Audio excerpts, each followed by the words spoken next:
يجيبوهم ممكن نتكلموا على مقبله ما من البنات يجيبوا لهم لي زونترينور من الهيئه. صافي دير كو هاد الشيء هذا راهم انهيار وصدمة الإعلام الجزائري بعد اكتساح سيدات الجيش الملكي المغربي لسيدات أقبو الجزائري برباعية في عقر دارهم وإقصائهم من دوري أبطال إفريقيا للسيدات، والدراج يكاد يفقد عقله على المباشر. شاهد ماذا حصل.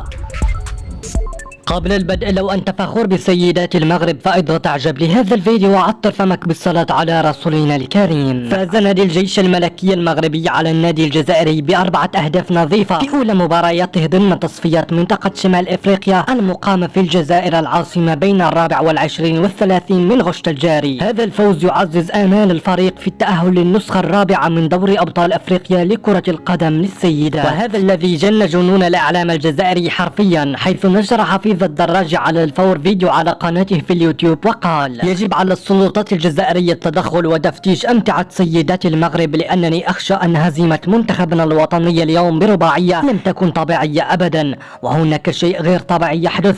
فأنا أشم رائحة المؤامرة على سيداتنا، فأنا لن ولم أرضى هزيمة سيداتنا وسط أرضنا وفي ملعبنا، وأنا سأضع يدي في يد الاتحادية الجزائرية من أجل التحقيق في هذه المباراة واستعادة حق منتخبنا النسوي الذي تعرض لظلم منقطع النظير في مباراته اليوم ضد الجيش الملكي المغربي. في حين صرح علي بن شيخ على قناة الرياضية الجزائرية وقال: هنيئا لسيدات المنتخب المغربي على هذا الفوز الساحق الذي حققوه اليوم ضد منتخبنا الوطني. المغرب برجالها ونسائها لا خوف عليها، فدائما المغاربة الأبطال يشرفون المغرب ويرفعون راية البلاد عاليا، ويجب علينا كجزائريين أخذ العبرة والتعلم من إخواننا المغاربة بدل أن نقضي وقتنا في نشر الحقد والفتنة بين الشعبين الشقيقين. وفي النهاية شاركونا رأيكم حول هذا الموضوع، ولا تنسوا الاشتراك في قناتنا ليصلكم جديدنا.